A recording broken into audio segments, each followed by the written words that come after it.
I didn't know what to feel. I don't even remember getting home that night. Like, hello, my name is Jacob Kolta.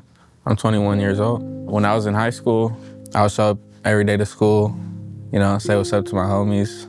Remember Andon? His last name was Bay, so I'd always walk into class and say, "What up, Bay?" Eric was the funniest in the group. When Eric would be in the car, he would be the one in control of the aux. If anybody else was playing some music, it was lame. Nicholas was always in the passenger seat, because he was the biggest one. He always had his head shaved bald, even though he had a full head of hair. My friend Andon always had the Braves hat on. His name is Andon, so he got the A. Words can't give my friends justice when I speak about them. I was always the one with the license, so they would always be up in my car. I was the one that was always driving them around, so they were always in my car. I was taking them to car meets, car cruises. On the way there, I'm, on the freeway, I'm pushing 120, 130. Everything changed on January 16th, 2022. On that day, I was actually hanging out with my ex-girlfriend and ignoring my friends' phone calls. They wanted to hang out. Coincidentally, they just pulled up to where we were at. We were at a dead-end street, so I dropped off my ex-girlfriend. It was Andon's birthday that night, so we decided to hit a view spot. We wanted to go to LA. Just so you guys know, Andon had just gotten his license a month prior. Andon didn't have too much gas in his car, so we decided to hit a local spot in Pasadena. We went up there, we're hanging out. They're making all types of jokes. I just remember us just sharing laughs and just having a great time. And, we decided to head back down. It's 8 or 9 o'clock.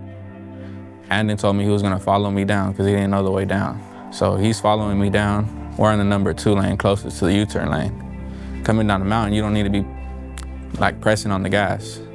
But we're pressing the gas. We're going 70, 80 miles per hour on a residential street. Andon decides to go even faster than me, and he goes around me.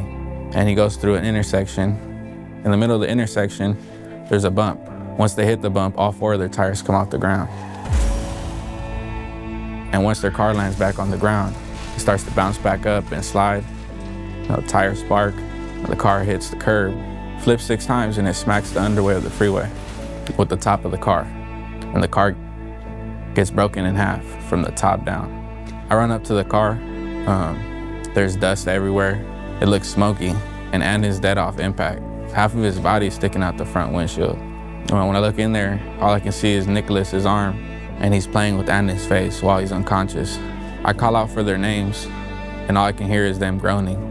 Once the cops got there, I just remember feeling like I wanted to go home. I just wanted this all to be a dream, I wanted it to just go away, and it never did. The police officers wouldn't tell us what had happened. It had been 4 or 5 hours. We're starting to get almost mad at the police officers, like they did it. But eventually they tell us, relax. All 3 of your friends are deceased.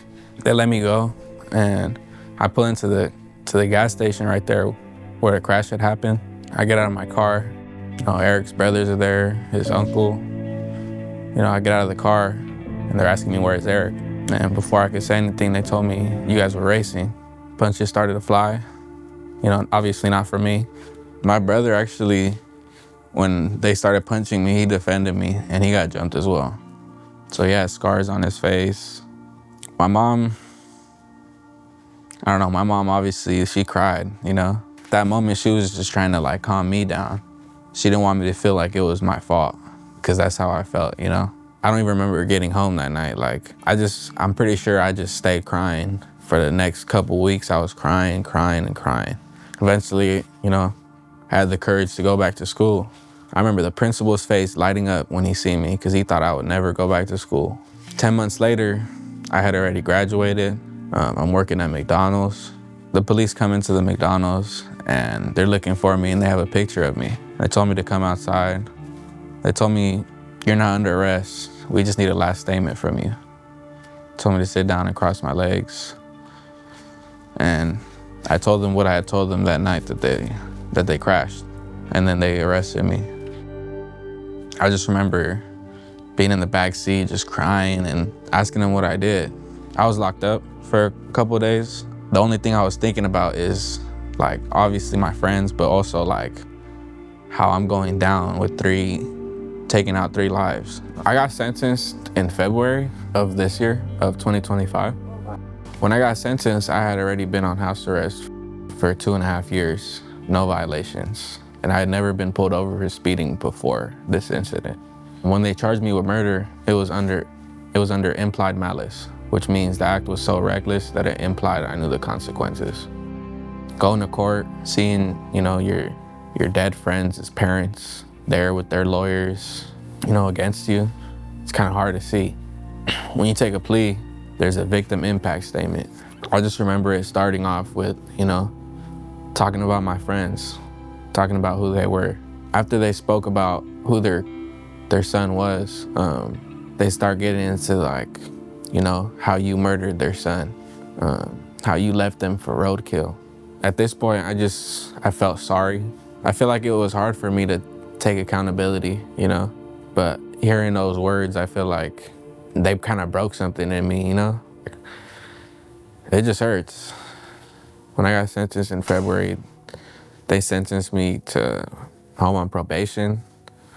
I believe it was like 17 to 14 years or something. 2,000 community service hours through street racing kills, and I had to pay for my friends' funeral expenses. After my friends had passed away, I always thought of what we could have not done to prevent what happened that day, and I always thought of dumb reasons.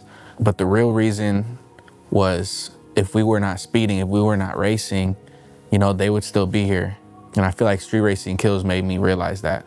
I remember all my friends would be in my car. Nicholas was always in my passenger seat. I remember him telling me that, to be honest, bro, like I don't put my seatbelt on if the driver don't put on his seatbelt, and that's just trust. Nicholas was the only person to get to the hospital that day. They said he looked normal, other than he had some glass in his face, but he died of internal bleeding. And I believe that day, if he were to put on his seatbelt, he would have lived. Since I've been doing my community service hours through street racing kills, it helped me take accountability. You don't think it's gonna happen to you till it happens to you. I hope to keep everybody safe, just by spreading the word around, my community, Lily's community. I would advise even, people in the passenger seat, in the back seat, be the person to tell the driver to, relax and kick back. Real friends don't risk each other's lives. Yeah, I miss them.